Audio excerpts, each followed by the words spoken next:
নমস্কার, অপর্ণা টেস্টি ওয়ার্ল্ডের সকল দর্শক বন্ধুদের অনেক অনেক স্বাগত।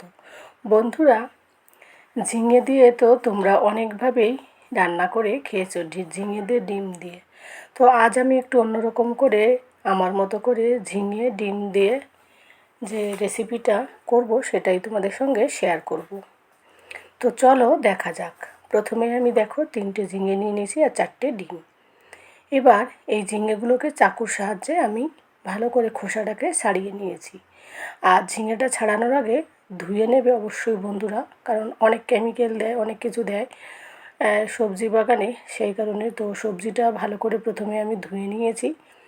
এরপর খোসাটা ছাড়ানোর পর আর একবার ধুয়ে ঝিঙেগুলোকে আমি এইভাবে সাইজ করে আগে কেটে নিচ্ছি, তারপরে সমস্তগুলো কাটবো। তো কম বেশি সবাই আমরা সবজি কাটতে পারি, তো আমি আমার মতো করে কেটে নিচ্ছি, তোমরা তোমাদের মতো করে কেটে নিতে পারো। আর রেসিপিটি কিন্তু কেউ স্কিপ করো না, তাহলে কিন্তু তোমরা জানতে পারবে না আমি কিভাবে ডিম দিয়ে ঝিঙে দিয়ে রান্না করব। তো দেখতে থাকো, পাশে থাকো আর সঙ্গে থাকো। আর যারা এই পর্যায়ে এসে লাইক করতে ভুলে গেছো অবশ্যই একটা লাইক করে দিও এবং একটা মূল্যবান কমেন্ট করে দিও ভিডিওটা দেখার পরে। তো বন্ধুরা, যেগুলো পাতলা সেইগুলো মাঝখানে 1 ফালি করেছি, আর যেগুলো বড় মানে মোটা যে সাইডটা সেই সাইডটা কিন্তু মাঝখানে আর একটা ফালি করেছি, টোটাল 4 ফালি করেছি। তাহলে কী হবে, ঝিঙেগুলো যেহেতু একটুখানি নরম থাকে, রান্না করতে খুব একটা সময় লাগে না, তো সেই কারণে আমি ঝিঙেগুলোকে একটু বড় বড় করে কেটে নিচ্ছি। আর এই রেসিপিতে এইভাবে ঝিঙে কাটলে রেসিপিটা কিন্তু খেতে বেশ ভালোই লাগে, দুর্দান্ত লাগে। আর এই রেসিপিটি তোমরা ভাত, রুটি সব কিছুর সঙ্গে খেতে পারবে। তো ঝিঙেগুলো সম্পূর্ণ কাটা কমপ্লিট করার পর এই যে একটা বড় পেঁয়াজের হাফ মতো দিয়েছি, বেশি দিইনি আমি, পেঁয়াজ দিয়েছি। আর এইদিকে আমি অফ ক্যামেরায় আলু কেটে নিয়েছি, একটা বড় সাইজের মতো আলু কাটার পর তারপর সাইডে রেখে দিয়েছি আলুগুলোকে। আর এই যে ডিম, যেগুলো আমি দেখালাম যে ডিম দিয়ে রান্না করব, সেই ডিমগুলো কিন্তু এই পেঁয়াজের মধ্যে আমি ভেঙে দিচ্ছি। তো দেখো, সমস্ত ডিমগুলো আমি পেঁয়াজের মধ্যে ভেঙে দিলাম। ভেঙে দেওয়ার পর পেঁয়াজের সাথে ভালো করে একটুখানি মিশিয়ে নিলাম, যাতে ডিমগুলো মিশে যায়। এবার একটু লবণ দিয়ে আর একটু ভালো করে আমি মিশ্রণটাকে মিশিয়ে নেব। তো লবণটা দিলে ডিমের মধ্যে ডিমের স্বাদ কিন্তু আরও বেড়ে যায়, সেই কারণে একটু সামান্য লবণ দিলাম, খুব একটা দিলাম না। আর এইদিকে কড়াই বসিয়ে দিয়েছি গ্যাসে। কড়াইতে দিয়ে দেবো আমি পরিমাণ অনুযায়ী সর্ষের তেল। আর রেসিপিটি রান্না হবে সম্পূর্ণ সর্ষের তেলে। আর তোমরা তো সকলেই জানো সর্ষের তেল কিন্তু খেতে ভীষণ টেস্টি হয় যে কোনো জিনিস রান্না করলে। তেলটা যখন গরম হলো তখন আমি কড়াইতে দিয়ে দিলাম ওই যে আগে থেকে যে পাতলা পাতলা করে লম্বা লম্বা করে আলুগুলো কেটে রেখেছি সেই আলুগুলো। যেহেতু ঝিঙে রান্না করতে সময়টা কম লাগবে, ঝিঙের সঙ্গে মানানসই করে কিন্তু আলুটা অবশ্যই কাটবে তোমরা। যে কোনো জিনিস, দুটো সবজি দিয়ে রান্না করলে একই রকম কাটিং থাকলে দেখতে ভালো লাগে, আর দেখতে ভালো লাগলে সেটা খেতেও ইচ্ছা করে। মনের তৃপ্তিটা হচ্ছে সবথেকে বড়। যাই হোক, আমি আলু দেওয়ার পর আলুর মধ্যে দিলাম আমি অল্প পরিমাণে লবণ, যেহেতু ঝিঙেটা যখন দেবো তখন আবার লবণ দেব, সেই কারণে অল্প লবণ দিয়ে আমি আলুটাকে একটুখানি জাস্ট কিছুক্ষণ ঢাকা চাপা দিয়ে ফ্রাই করে নেব। তো 5 মিনিট পর ঢাকনাটা খুলে দেখে আলুর কালারটা নিচের থেকে চেঞ্জ হতে এসেছে। আর তেলটা কিন্তু আমি একটু বেশি দিয়েছি, এরপরে দরকার না পড়লে তেল দেবো না, দরকার পড়লেও সামান্য তেল দেবো, এই কারণে এখন একটু তেলটা বেশি দিলাম, তাহলে খেতে আরও বেশি টেস্টি হবে। তো দেখতেই পাচ্ছ আলুটা কিন্তু 50%-এরও বেশি সফট হয়ে গেছে, আর কালারটাও কিন্তু ব্রাউন কালার চলে এসেছে। এইভাবে অপর পিঠটা আমি একটুখানি হালকা ভেজে নিয়ে তারপর এই যে একটা পাত্রে আমি কিন্তু আলু ভাজাগুলোকে তুলে নিলাম।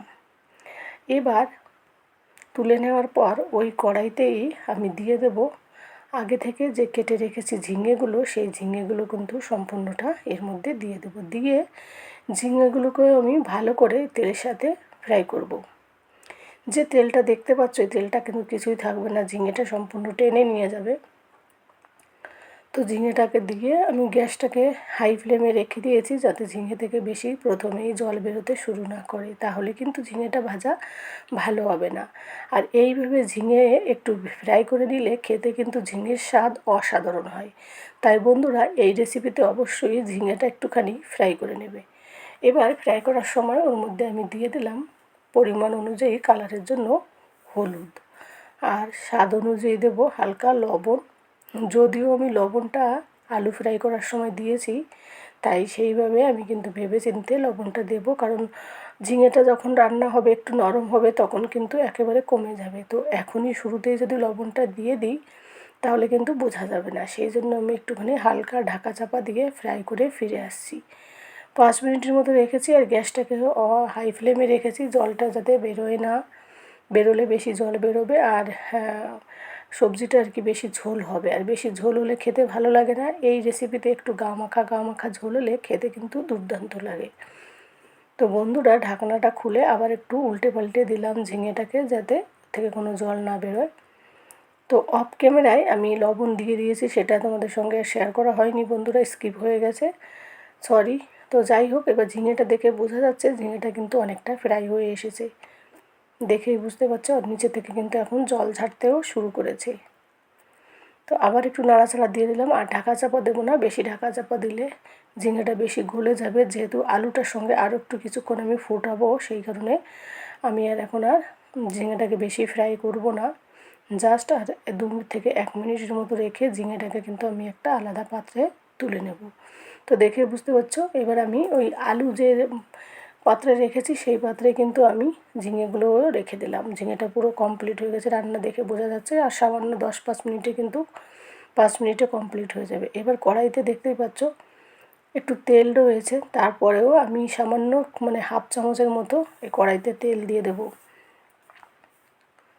আর কড়াইটা ধুচ্ছি না, ওই কড়াইতেই তো সামান্য 1 চামচের মতো তেল দেবো, কারণ প্রথমেও অনেকটা তেল দেওয়া হয়েছে, সেই কারণে আমি দ্বিতীয়বার তেল বেশি ব্যবহার করব না। এরপর এই তেলের মধ্যে আমি দিয়ে দেব ওই যে ডিমটা রেখেছি আগে থেকে পেঁয়াজের সঙ্গে গুলিয়ে, সেই ডিমটা কিন্তু এর মধ্যে দিয়ে দেবো। দিয়ে একটু হালকা করে একটু নাড়াচাড়া দিয়ে ডিমটাকে ভালো করে অমলেটের মতো বানিয়ে তারপর আমি কিন্তু ফ্রাই করব। তো দেখো, এপিট ওপিট বেশ ভালো করে ডিমটা আমি এইভাবে ফ্রাই করছি। আর ডিমটা এইভাবে রান্না করলে কিন্তু ডিমটা খেতে বেশ ভালো লাগে, এই ডিমের মধ্যে কিন্তু সব কিছু যায়। আর এই রেসিপিটাতে কিন্তু বন্ধুরা খুব একটা মশলা আমি ব্যবহার করব না, সেটা নিশ্চয়ই তোমরা বুঝতে পেরেছো দেখে ভিডিওটা। এই পর্যায়ে যারা যারা আছো আর কি। তো ডিমটাকে উল্টে পাল্টে ফ্রাই করে এবার মাঝখানে কিছু কিছু টুকরো টুকরো করে আমি কেটে নেব, তাহলে ডিমটা খেতে আরও বেশি ভালো লাগবে। সাইড একটু পুড়ে যাচ্ছিলো, তাই আমি একটুখানি হালকা ওই সাইডেরগুলো একটু ফেলে দিচ্ছিলাম। তো যাই হোক, এবার আমি ডিমটাকে ওই খুন্তির সাহায্যে কিন্তু মাঝখানে টুকরো টুকরো করে নেব, তাহলে ডিমটা বেশ ছড়িয়ে ছিটে থাকবে, খেতেও ভালো লাগবে। তারপর ওই কড়াইতেই কিন্তু এই দেখো ডিমটা ফ্রাই করে তুলে নিয়েছি, ওই কড়াইতে আবার 1 চামচের মতো তেল দিয়ে নিলাম। দিয়ে একটা তেজপাতা মাঝখানে ছিঁড়ে দিয়েছি, আর দিয়ে দিলাম সামান্য পরিমাণ গোটা জিরে। দিয়ে ফোড়নটাকে একটুখানি ফ্রাই করব, আর দিলাম সামান্য কালো জিরে। কালো জিরে দিলে এই রেসিপিতে এই কালো জিরের যে গন্ধটা, ওটা কিন্তু খেতে বেশ ভালো লাগবে রেসিপিটা, আর স্বাদ কিন্তু দ্বিগুণ বেড়ে যাবে। সেই কারণে কিন্তু অবশ্যই কালো জিরেটা দেবে। আর কালো জিরে যদি তোমাদের কাছে না থাকে তাহলে তোমরা এর মধ্যে রাঁধুনি ফোড়নও দিতে পারো। এবার আমি এর মধ্যে দিয়ে দিলাম 1 চামচের মতো আদা পেস্ট। দিয়ে জাস্ট একটু নাড়াচাড়া দেবো, যেহেতু মশলাটা খুবই সামান্য, বেশি ফ্রাই করা লাগবে না, তাহলে পুড়ে যাওয়ার সম্ভাবনা থাকবে। সেই কারণে এবারে আমি দিয়ে দিলাম 1/2 চামচের মতো ধনের গুঁড়ো, আর জিরের গুঁড়ো একসঙ্গে করা ছিল, সেটাই দিয়ে দিলাম। দিয়ে হলুদটা দিয়ে ভালো করে আমি মশলাটাকে মিশিয়ে দিয়েছি। এবার যে সবজিটা আমি ফ্রাই করে রেখেছি সব কিছু একসঙ্গে, ডিম, আলু, ঝিঙে সবটা দিয়ে দিয়েছি। আর ঠান্ডার পরে ওখান থেকে জল বেরোতে শুরু করেছে। এবার মশলার সঙ্গে আবারও 2 মিনিট আমি এইভাবে কষিয়ে নেব, তাহলে কিন্তু মশলাটা ভালোভাবে সমস্ত সবজির মধ্যে যাবে, আর মশলাটা একটু হালকা কষানো হবে। তো হালকা কষিয়ে নিয়ে তারপরে আমি ওই গামলাটা ধুয়েই সামান্য পরিমাণে জল দিয়ে হাই ফ্লেমে রেখে দেবো, কারণ সবজিটা বেশি আর সময় লাগবে না, সেই জন্য হাই ফ্লেমে রেখে দেবো যাতে জলটা বেশ টকবক করে ফোটে। তো বন্ধুরা, আমি অফ ক্যামেরায় কাঁচা লঙ্কাটাও দিয়ে দিয়েছি, সেটা তোমাদের দেখানো হয়নি সব। তো যাই হোক, ঝোলটা দেখতে পাচ্ছ কতটা হয়েছে। ঝোলটা আমি বেশি রাখবো না, ওই কারণে হাই ফ্লেমে রেখে দেবো যাতে জলদি জলদি ঝোলটা শুকিয়ে যায়, আলুটা আর সবজিটা নষ্ট না হয় আর কি। অনেক সময় ওভার কুক করলে সবজির যে গুণাগুণ সেটা কিন্তু থাকে না। এবার ভালো করে একটু নাড়াচাড়া দিলাম জলটা ফোটার পর। দিয়ে দেখতেই পাচ্ছ আমি কিন্তু কোনো শুকনো লঙ্কার গুঁড়ো ব্যবহার করিনি, কিন্তু তবু কিন্তু বেশ একটা মিষ্টি মিষ্টি কালার এসেছে সবজি থেকে। আর ফোড়নটা দেওয়ার পর বেশ সুন্দর একটা গন্ধ বেরিয়েছে। তো যাই হোক, সবজিটা কিন্তু আমার সফট হয়েছে, নিচে দেখতে পাচ্ছ আলুটা, ঝিঙেগুলো সব কিছু কিন্তু। এবার আমি আর বেশি সময় রাখবো না। আর এই সব রেসিপি, ঝিঙে ডিমের এই যে রেসিপি, এই রেসিপিগুলো কিন্তু ভাতের সঙ্গে গরম গরম ধোয়া ওঠা ভাতের সঙ্গে জাস্ট অসাধারণ লাগে। তাই বন্ধুরা, রেসিপিটি দেখার পর ভালো লাগলে অবশ্যই তোমরা বাড়িতে আমার মতো করে এইভাবে একেবারে কম মশলায় সাধারণভাবে ডিম দিয়ে ঝিঙের রেসিপিটি বাড়িতে ট্রাই করতে পারো। আশা করি বাড়িতে সবাই কিন্তু আঙুল চেটে চেটে খাবে, আমি বাজি ধরেই বলছি বন্ধুরা। তারপর দেখো, কথা বলতে বলতে আমি কিন্তু ঢাকা চাপা দিয়ে রেখেছিলাম 5 মিনিটের মতো। ঢাকনাটা তুলে দেখেই বুঝতে পারছো জলটা কিন্তু অনেকটা শুকিয়ে এসেছে, গা মাখা ঝোল হবে, খেতেও খুব ভালো লাগবে। আর এই রেসিপিটা রুটির সঙ্গেও খাওয়া যাবে, সেই কারণে আমি একটুখানি হালকা কম ঝোল রেখেছি। এবার আমি সার্ভ করে তোমাদের দেখাচ্ছি কত সুন্দর হয়েছে লোভনীয় রেসিপি। বন্ধুরা, না রান্না করলে তোমরা কিন্তু বুঝতে পারবে না।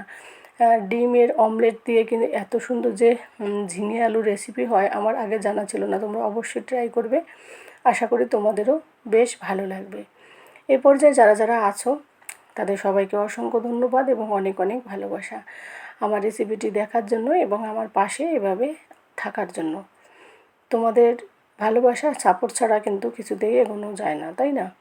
তো যাই হোক বন্ধুরা, আজকের রেসিপিটি আর বেশি বড় করব না। যে যেখান থেকে দেখছো অবশ্যই ভালো থাকো, সুস্থ থাকো এবং কোথা থেকে আমার এই রেসিপিটি দেখছো অবশ্যই কমেন্টে জানিও। আজ এই পর্যন্তই, পরবর্তী রেসিপিতে দেখা হবে। টাটা।